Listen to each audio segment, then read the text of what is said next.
بقتل الحسین قد اقرہا عیوننا واسیلا دموعنا وازل عزیزنا. ہائے کربلا میں ہمارے جد حسین کے قتل سے ہماری آنکھیں روتے روتے زخمی ہو گئی، ہمارے آنسو خون میں بدل گئے، کیونکہ کربلا میں کائنات کی عزت جن کی نالین کی خاک کا صدقہ تھی ان کو اسیر بنا کر بازاروں میں اور درباروں میں لے جایا گیا.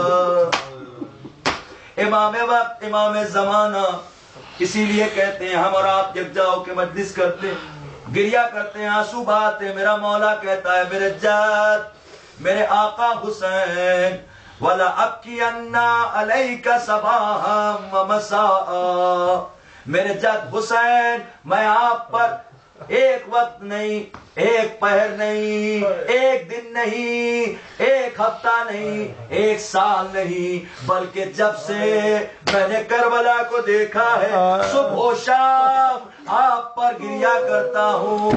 وَلَأَنْدُبَنَّ عَلَيْكَ بَدَلَ الدُّمُوعِ دَمًا، لوگ تو آنسو بہاتے ہیں لیکن میں آپ پر خون بہاتا ہوں.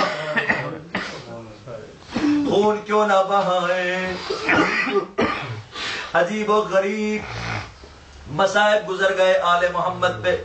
روایت بتاتی ہے کہ حسین کی 4 سال کی مظلومہ سکینہ جب یتیم ہو گئی، رخسار پر تماچے پڑتے رہے، کانوں سے گوہر چھینے گئے، بابا کو یاد کر کے رونے پر دور لگتے رہے، تازیانے لگتے رہے.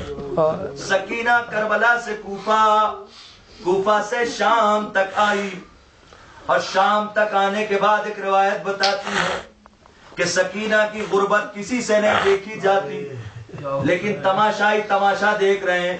ایک مرتبہ ایک کنیز آئی، آنے کے بعد اس نے کہا کہ میں چاہتی ہوں کہ یہ چھوٹی بچی میری آقا زادی کے لیے دعا کر دے. جناب زینب نے کہا ٹھیک ہے ہم دعا کر دیں گے. ایک مرتبہ وہ ایک تشت میں غذا اور پانی لے کر آ گئی، اور آنے کے بعد کہا کہ اس بچی سے کہیں کہ ہمارے لیے دعا کرے. سکینہ دعا پہ آمادہ ہے، کہتی ہے کہ اس بچی سے کہیں کہ اپنا دامن اٹھا کے دعا کرے. اب جلا ہوا دامن سکینہ نے اٹھایا اور دعا کرنا شروع کی. کہا دعا یہ کرو کہ میری آقا زادی کے بچے سلامت رہے اور ان پر وہ مصائب نہ پڑے جو آپ پر پڑے ہیں. نہ جانے سکینہ نے کس دل سے کہا ہوگا. کہا کہ یہ بچی کون ہے؟ میں نے سنا ہے کہ یہ یتیم ہے. کہا ہاں یہ یتیم ہے. سکینہ نے جیسے یہ جملہ سنا ایک مرتبہ اپنے بابا کے سر کو دیکھا، بابا مجھے چھوڑ کے کیوں چلے گئے بابا. دنیا یتیم تو کہتی ہے لیکن شفقت کا سلوک کوئی نہیں کرتا. ایک مرتبہ سکینہ سے کہا کہ جیسے سکینہ کے باپ جدا ہوئے قتل ہو گئے، دعا کرو کہ میری آقا زادی کے بچوں کے باپ ایسے قتل نہ ہو. اللہ اکبر. اس کے بعد اس نے دعا کروانی شروع کی کہ میری آقا زادی نے کہا ہے کہ دعا کرو کہ مدینہ میں ان کا ایک آقا ہے وہ سلامت رہے، مدینہ میں ان کی ایک شہزادی ہے جو سلامت رہے. ایک مرتبہ زینب نے کہا کہ تمہاری آقا زادی کون ہے اسے بلاؤ. ہاں یہ آل محمد کا خاندان ہے، یہ جانتے تو سب کچھ ہے لیکن دنیا پہ ظاہر کرنا چاہتے ہیں کہ دیکھو ہمارے مصائب کیا ہے. وہ آقا زادی آ گئی، زینب نے اسے پہچان لیا، لیکن اس نے جس شہزادی کو مدینہ میں دیکھا تھا اسے دیکھ کے بھی نہ پہچان پائی، اس لیے کہ زینب کے بال سفید ہو چکے تھے، کمر جھک چکی تھی. زینب ایک ضعیفہ نظر آ رہی تھی. آنے کے بعد اس نے کہا کہ کیا ماجرا ہے؟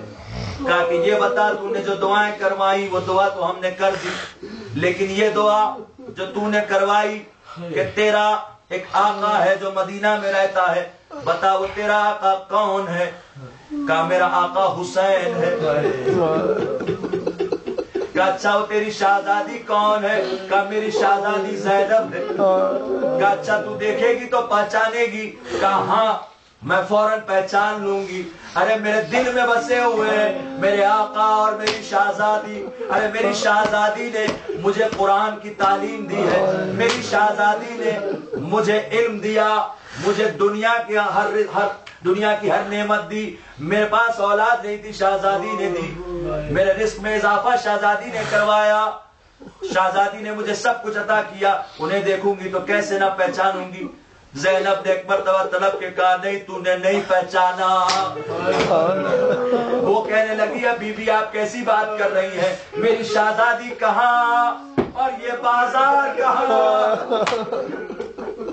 کہا نہیں تو نے نہیں پہچانا، کیا تو اپنے آقا کو پہچانے گی؟ کہاں پہچان لوں گی۔ کہا اچھا اگر مجھے نہیں پہچانا تو ذرا سر کی طرف دیکھ لے، وہ تیرے آقا حسین کا سر ہے۔ اب تو ام حبیبہ نے سر کو دیکھا تو کہا السلام علیکہ یا ابا عبداللہ۔ پلٹ کے دیکھا، قریب آئی، ارے بی بی زینب یہ کیا ہو گیا؟ میں مدینہ سے آئی تھی، آپ کے بال سیاہ تھے، آپ کی کمر جھکی ہوئی نہ تھی، ارے کیا ہو گیا؟ کہا ام حبیبہ کربلا میں ہمارا سب کچھ لٹ گیا، ارے ہمارا بھائی عباس مارا گیا، اکبر قتل ہو گیا، قاسم پامال ہو گیا، ارے اصغر تک شہید کر دیا گیا، ساری کمائی کربلا میں لٹ گئی۔ یہ دیکھو ہم کربلا سے کوفہ، کوفہ سے